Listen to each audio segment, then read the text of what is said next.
Hello and welcome to my channel, Rhino here. Today, I'm looking at a video of a podcast by Koukl. After all, last time I covered a podcast, I went to all the trouble of learning how to make a picture of a guy bounce along with his audio, so I figured I'd better put that newfound skill to use for more than just the one project. So today, we get a bouncy Koukl. That sounds like a sex position.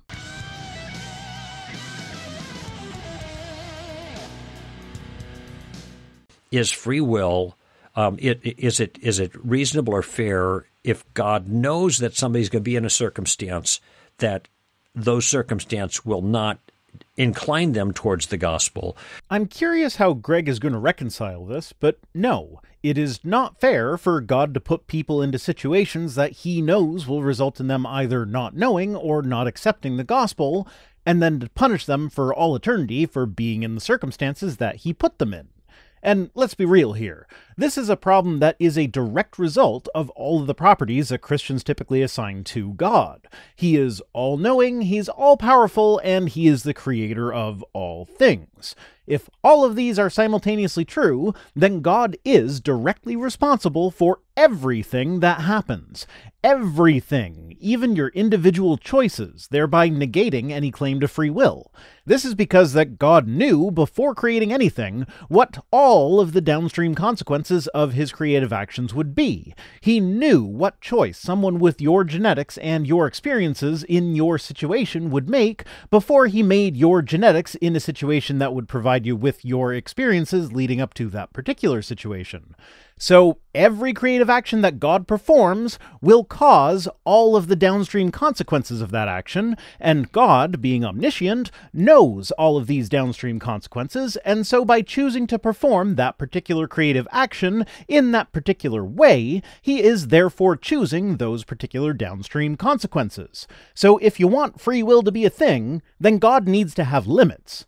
Either he isn't responsible for everything having been created the way it was created, or he doesn't know all of the consequences of his creative actions, or some things are just outside of his control. But you can't have him in control of everything while knowing everything and being the creator of everything and still have free will.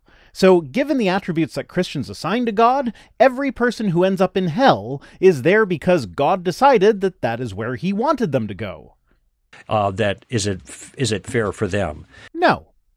And this is something that different people, I mentioned, satisfy or solve in different ways. And the Calvinist way is the way that makes the most sense, which is essentially that God has preordained who goes to heaven and who goes to hell, though that certainly doesn't square well with the general picture that is presented of God as being a God of love. Now, there is a verse in Acts, and I don't have it right in front of me here, but you might be familiar with it. I think it's when Paul's in Athens, and where he, maybe on the Areopagus, where he says that God has placed people in the world in such a way as they will have the best opportunity to know God.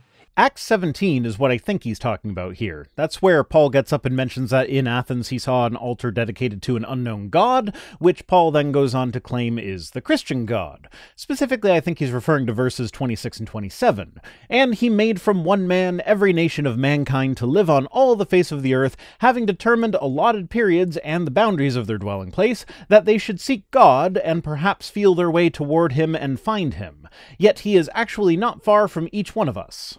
There's a bit of interpretive wiggle room here, but sure, I'll agree that the correct interpretation is that God has placed everyone in the situation where they are most likely to receive and respond to the gospel message. And since we determined earlier that every outcome is directly determined by God in advance, this means that every single person who has ever lived, at least in the last 2,000 years, has been saved and gone to heaven. Because if the receiving and accepting of the gospel message is the desired outcome that God is aiming for, and God really is all-powerful, then he should be batting 1,000 when it comes to putting people in situations where they will end up accepting the gospel. But then that would mean that Jesus was wrong when he basically said flat out that more people are going to end up in hell than in heaven. If they would seek and find him, though he's not far from them. Oh, the almighty if. If is good. Yeah, he put everyone in the perfect position to come to a saving knowledge of God. if they seek him. But again, since God knew in advance what choices you would make in which circumstances, he could easily have put you in circumstances that would remove the if from the equation. Okay, so what that suggests is God is concerned with people knowing him and maximizing the circumstances in which that's the case, that they would know him. And how is it possible for an all-knowing and all-powerful being to make an effort to maximize a certain outcome without also guaranteeing that outcome? It's only possible for it to not be a guaranteed outcome if God is limited. However, there is also this other factor, and that other factor is there are people who, no matter what circumstances they're going to be in, are not going to respond to the gospel. So why did God make those people in that way? Why did he choose to make them at all? Doesn't Psalm 139 say that God made me in my mother's womb? Did God not have a choice but to make me? Could he have chosen not to? Could he not have chosen a different combination of genetic material that would lead to an acceptance of the gospel, or just choose not to make the baby whose choices would lead them away from the gospel? Did he not know that I would reject the gospel when he made me? Or is the Bible wrong when it says that God knitted me together in my mother's womb? And if they respond, or if they reject the gospel, they do so, or they reject whatever knowledge of God is apparent to them. And in Romans 1, that part of the argument there is that everybody has the knowledge of the Father, even though not everybody has the knowledge of the Son. That sounds pretty similar to Saitem Bergenkate's line about how everyone has just enough knowledge of God to condemn them, but not quite enough to save them. Which, given that God is the one deciding how much innate knowledge people have of him, seems like more than a bit of a dick move on his part. And if they reject that, they are culpable. Okay, so are you one of the people who believe that everyone who's not exposed to the gospel message goes to heaven, and hell is reserved only for those who are exposed to it and reject it? Because if that's the case, then being a missionary or evangelist is one of the least moral professions you could possibly choose, because people would be safe in their ignorance, but should they not believe your completely unevidenced claim of a dead guy coming back to life 2,000 years ago, now they get to go to eternal torture after they die. They are without excuse. And the grounds for the judgment ultimately is going to be their immoral behavior. Well, I should be fine then, since I have behaved way more morally than God has. So if I can be a more moral person than the judge who decides where I go based on my morality, then that judge can't possibly be justified in finding me guilty, right? And we see that in Revelation 20. I'm not sure you want to be bringing people's attention to the book of Revelation. There's some really trippy shit in there that makes it rather obvious that it's the result of the author being on mushrooms or something. Like Sword-Mouth Jesus, who is supposed to use the sword sticking out of his mouth to conquer the nations. A picture that is so ridiculous that artists throughout history have not been able to decide whether the hilt or the blade of the sword should be in Jesus' mouth. In chapter 4, we see that God likes to surround himself with eyeball monsters who constantly talk about how awesome he is without ceasing. And right before the eyeball monsters, we get a verse that talks about the 7 spirits of God. So not sure how you can fit 7 spirits into the Trinity, but hey, when 1 + 1 + 1 = 1, what's another 4? And of course, when talking about all the weird stuff that you can find in Revelation, I would be remiss if I neglected to mention the scorpion horse locust with human faces, lady hair, and golden crowns, whose sting will cause you intense pain for 5 months, so much so that you will wish you were dead, but also apparently the sting makes you immune to death. But yeah, after the dragon fight where God wins and imprisons Satan for 1,000 years, he'll then release Satan to allow him to deceive the nations, and after he's defeated again, and this time thrown into the lake of fire forever, then God will judge the dead. And they were each judged according to their deeds. This is actually an interesting passage because you can see the influence of Greek mythology on the author. If you die at sea, then you stay dead at sea, and if you don't, you end up in either death or Hades, who are personified in a way that allows them to be cast into the lake of fire. How do you cast a concept like death into the lake of fire? The author of this book seems to have had some polytheistic leanings. And, of course, let's not forget the 4 horsemen of the apocalypse, one of which is this death guy who just got thrown into the lake of fire, and he had Hades following him around. And still, while we're in Revelation, it does bear mentioning that the Hebrew gematria, that is their numerological system, the 666 number of the beast, could have very well been a code used by early Christians to talk smack about the Emperor of Rome, specifically Nero. And that is actually quite plausible, because not only does Nero in Hebrew add up to 666 in their gematria, but in some manuscripts, the 666 is actually 616, which fits with the Latinized version of Nero's name and title. So if Nero were the Antichrist, like this suggests, then that means that the judgment would have happened sometime in the 11th century.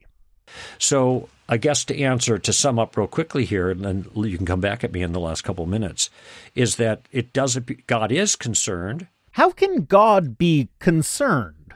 The emotion of concern is based entirely on uncertainty about the future. Is God uncertain about the future? That would certainly alleviate a lot of the problems here, but I don't think most people would be willing to make that concession. He does, to some degree, adjust the circumstances so people have the best opportunity to get the revelation they need. That's the Acts passage, Areopagus. So he can adjust the circumstances to give people a better chance, but for whatever reason, he can't adjust the circumstances just a little bit more to guarantee that these people will be convinced? What's the limiting factor on which circumstances God can and cannot adjust? I mean, I can already hear the free will objections. If he puts you in a position where you're guaranteed to make a particular choice, then that removes your free will, so he just gives you the choice and then it's up to you. But that just runs us right back into the problem of him knowing in advance which decisions you will make in every situation, and still choosing to make people who will decide not to accept the gospel in any situation. The fact that he knows all your choices when he chooses to make you means that by making you, he has decided that those will be your choices.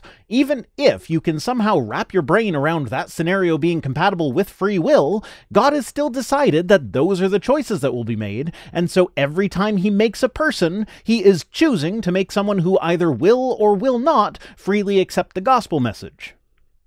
But at the same time, people still are going to rebel and still not trust him. Yeah, you know what? If someone proved with 100% certainty that the God of the Bible existed, you're right, I wouldn't trust him. He sends lying spirits. He allows Satan to deceive entire nations in the end times for no apparent reason. He kills on a whim. He is petty and fickle. He is not trustworthy by any stretch of the imagination. And regardless of the level of revelation about Jesus, their rebellion is still blameworthy. And now we just circle back around to you know enough about God to condemn you, but not enough to save you. Great. And so when God punishes the when he punishes the unrighteous, he is not unjust, even if no message of salvation has been given to them, because God doesn't owe guilty people a pardon.